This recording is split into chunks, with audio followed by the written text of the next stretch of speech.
රැකියාවේ පැවතුණු බාධක ඉවත්වන විදේශ රැකියා සිහිනය සැබෑවන කාලයකට තමයි තුලා ලග්න හිමි ඔබ මේ අනුගත වෙලා ඉන්නේ. ඇත්ත වශයෙන්ම ඔබගේ පහුගිය කාලේ තිබිච්ච වැඩ කටයුතු අඩාල වීම සම්පූර්ණයෙන්ම නැති වෙලා යන කාලයකට පැමිණලා කියන බව මට සඳහන් කරන්න පුළුවන් වෛදික ජ්‍යොතිෂ්‍ය ශාස්ත්‍රයට අනුව. ඉතින් මේ දේවල් ඊ타මත්ම සාර්ථකමත්ව සිද්ධ කරගන්නට අවශ්‍ය කරන සියලු වත් පිළිවෙත් මේ වීඩියෝ එක තුල සඳහන් කරලා තිබෙනවා. ඉතින් කලබල වෙන්නට එපා. අපි ඉදිරියට මේ වීඩියෝ එක මා සමගව රැඳී ඉන්න. එතකොට ඔබට පුළුවන් මේ වීඩියෝ එකේ තිබෙන සියලුම ඒ ශාන්ති කර්ම ටිකේ වගේම අපල දුරු කර ගැනීමේ ක්‍රමවේදයන් ටික අනුගමනය කරලා ඔබේ ජීවිතය සුවපත් කර ගන්නට. ඉතින් ඔබට පුළුවන් YouTube නාලිකාව subscribe කරලා නැත්නම් අනිවාර්යයෙන්ම subscribe කරලා තියාගන්න. මොකද මම මේ වගේ වීඩියෝ එකක් දාපු සැනින් ඔබට නැරඹීමේ හැකියාව පවතින නිසා. ඉතින් අපි වැඩි කතා නැතුව බලමු තුලා ලග්න හිමි ඔබට මේ වර්ෂයේදී මොන වගේ කාල සීමාවන් වලදීද ඔබගේ ජීවිතයේ හරියාකාරව ඔබට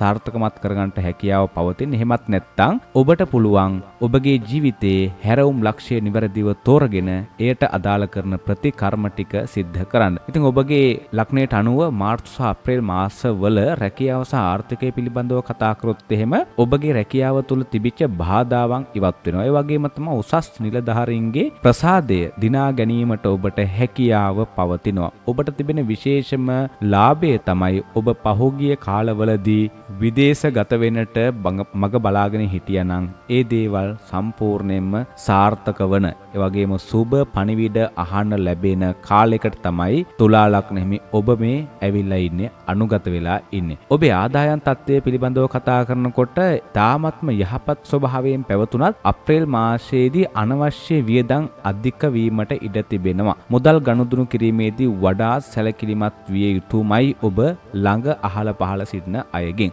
අධික ලෙස අංගය විශ්වාස කරලා මුදල් ලබා දෙන්න නම් එපා. ඔන්න ඕක තමයි ඔබට තිබෙන ප්‍රධානම දුර්වලතාවය. මේ දේ නම් කරන්න එපා. මොකද මේ දේ කළොත් එහෙනම් ඔබගේ අනෙකුත් දේවල් පවා ප්‍රශ්න සහගත ගැටලු සහගත ස්වභාවයක් පෙන්වුම් කරනවා. ඉතින් ඒ නිසා දැන් මේ වෛදික ජ්‍යොතිෂ ශාස්ත්‍රයෙන් ඔබගේ මේ ජීවිතේ සම්පූර්ණයෙන්ම සුවපත් කරගන්න හැටි කතා කරන්නේ නැහැ. ඔබට කතා කරන්නේ ඔබගේ ජීවිතේ අයහපත් දෙයක් වෙන්නට තිබෙනවා නම් ඒ දේ යම්තා දුරට හෝ ඉක්මනින්ම ඔබට පුළුවන් වළක්වා ගන්නට මේ කියන ශාන්ති කර්ම ටික නිවැරදිව සිද්ධ කරලා. ඒ වගේම ගෘහ ජීවිතය සහ සම්බන්ධතා පිළිබඳව කතා කරනකොට සමාජයේ ගෞරවය සහ පිළිගැනීම වැඩි වන කාලයක්.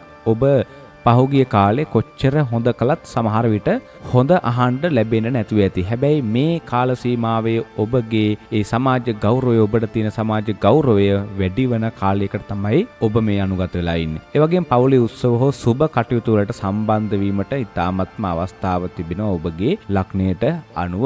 පවුලේ සමගිය පිළිබඳව කතා කරනකොට කලක සිට පැවතිච්ච අවුල් වියවුල් විසඳා ගන්නට හැකියාව පවතිනවා. අප්‍රේල් අගභාගයේදී කේන්තිය පාලනය කර නොගැනීමේ සමීප හිතවතුන් සමග සුළු මතභේද ඇතිවීමට ඉඩ තිබෙනවා. ඒ නිසා ඔබ කල යුත්තේ සමීප හිතමිතුරොත් සමග කේන්තියෙන් දැඩි කෝපයෙන් ක්‍රියා කිරීම නවතලා දාන එක. ඒ වගේ අවස්ථාවක් තිබුණොත් ඔබ හිමීට එතනින් අයින් වෙලා ඉන්න එක තමයි හොඳම දේ. ඒ නිසා අධ්‍යාපනය පිළිබඳව කතා කරනකොට ඔබගේ දරුවෙක් ඉන්නවා නම් ඒ වගේ ඔබ දරුවෙක් නම් ඔබට ඒ අවශ්‍ය කරන අධ්‍යාපන කටයුතු සාර්ථකමත්ව සිද්ධ කර ගැනීමට මම අවසානයේදී ශාන්ති කර්ම ටික සඳහන් කරනවා. ඔබ අධ්‍යාපනය හදාරනවා නම් ඔබේ මනස වෙනත් දෙයකට යොමු වෙන්නට ඉඩකඩ වැඩි. ඉතින් ඒ නිසා ඔබ මේ අවශ්‍ය කරන ශාන්ති කර්ම ටික සිද්ධ කරොත් එහෙම ඔබට පුළුවන් ඔබගේ මේ අධ්‍යාපන කටයුතු ඉතාමත්ම සාර්ථකමත් භාවයෙන් ඉස්සරහට සිද්ධ කර ගන්නට. රෝගී තත්ත්වයන් සහ සෞඛ්‍ය තත්ත්වයන් පිළිබඳව කතා කරනකොට පෙනහළු ආශ්‍රිත රෝග පෙන්වුම් කරනවා ඔබට. සෙම් රෝග සහ ශ්වසන අපහසුතා ඇති වෙන්නට ඉඩකඩ පවතින. ඉතින් ඒ නිසා මේ දේවල් සඳහන් කරන්නේ බියටපත් වෙන්න නෙමෙයි. මොකද මිනිස්සුયો සත්වය වෙච්චට පස්සේ කොහොමත් අනිවාර්යෙන්ම ලෙඩ රෝග කියන එක හැදෙනවාමයි. ඉතින් ඒ නිසා මේ දේවල් ඔබට හැදෙන්න තියෙන ඉඩකඩ වැඩි. ඉතින් මේ දේවල් වලින් පරිස්සම් වෙලා කටයුතු කළොත් ඔබට ඔබේ ජීවිතය සුවපත් කරගන්නට හැකියාව පවතිනවා.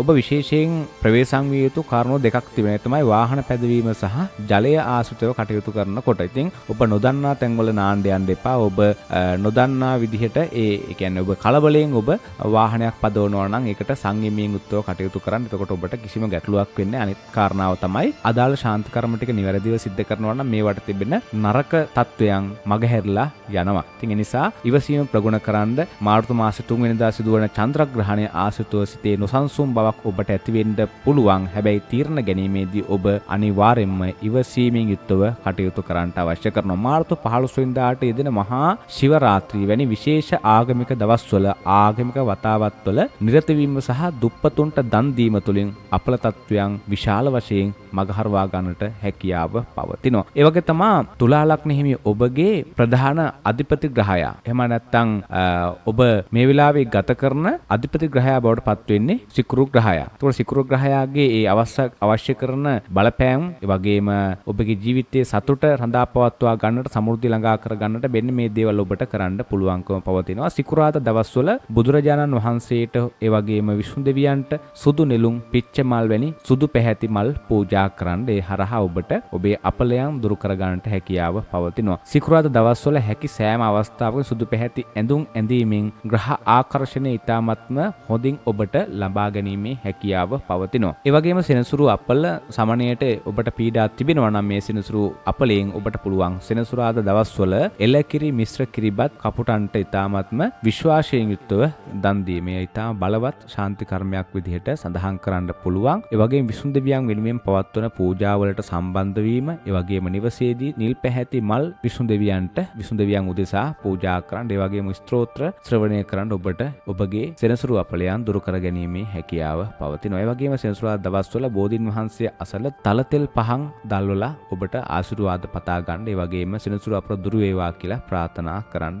ඒ හරහා ඔබට සිත සාන්තිය ලබා ගැනීමේ හැකියාව පවතිනවා. ඒ වගේම ඔබට පුළුවන් දවස පතා උදෑසන හෝ රාත්‍රී කාලයේ කරණීය මෙත්ත සූත්‍රය ශ්‍රවණය කරන්න. ඒ තුලින් ඔබගේ තිබෙන මානසික පීඩාවන් දුරු වෙලා ආරක්ෂාව සලසා ගන්නට හැකියාව පවතිනවා. සිකුරාදා හෝ සෙනසුරාදා දවසක අටවිසි බෝධි පූජාව පවත්වලා පින් අනුමෝදන් කිරීම හරහා ඔබට ඇති වෙලා තිබෙන ඇති වෙන්නට තිබෙන බොහෝ කරදර බාධකයන් දුරු කර ගැනීමේ හැකියාව පවතිනවා. ඔබගේ අපලයන්ට පැළඳිය යුතුයි අවශ්‍ය කරන මැණික් වර්ග තිබෙනවා. ඉතින් මේ දේවල් නම් ඇත්ත වශයෙන්ම අවශ්‍ය කරන්නේ නැහැ. මම මේ සඳහන් කරපු ශාන්ති කර්ම ටික නිවැරදිව සිද්ධ කරනවා නම් සමාජීය වශයෙන් කළ හැකි දේවල් කිහිපයක් වෙන තමයි අපල දුරු වීමට ඔබට කරන්න පුළුවන් එකම දේ තමයි චිත්ත පාරිශුද්ධිය ඇති කරගන්න එක.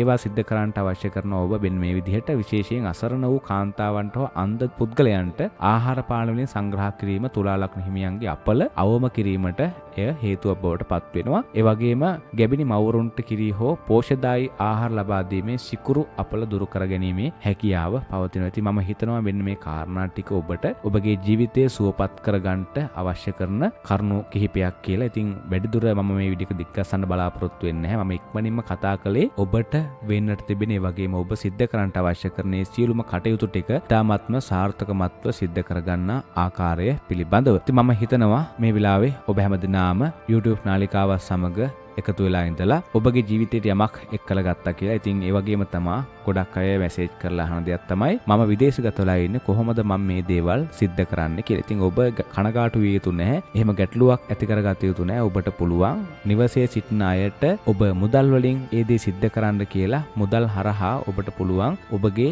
ඒ අදාළ ශාන්ති කර්මයන් නිවසේ ඉන්න අය හරහා සිද්ධ කරන්න. ඉතින් ඒ වගේම තමයි වෙනත් ආගමක කෙනෙක් නම් ඒ අය කලබල වෙන්න අවශ්‍ය කරන්නේ නැහැ. ඒ අයටත් පුළුවන් තමන්ගේ ආගමට සරලන විදිහට අය අවශ්‍ය කරන අසරණයන්ට පිහිටවීම, ඒ වගේම යහපත් දේවල් සිද්ධ කිරීම.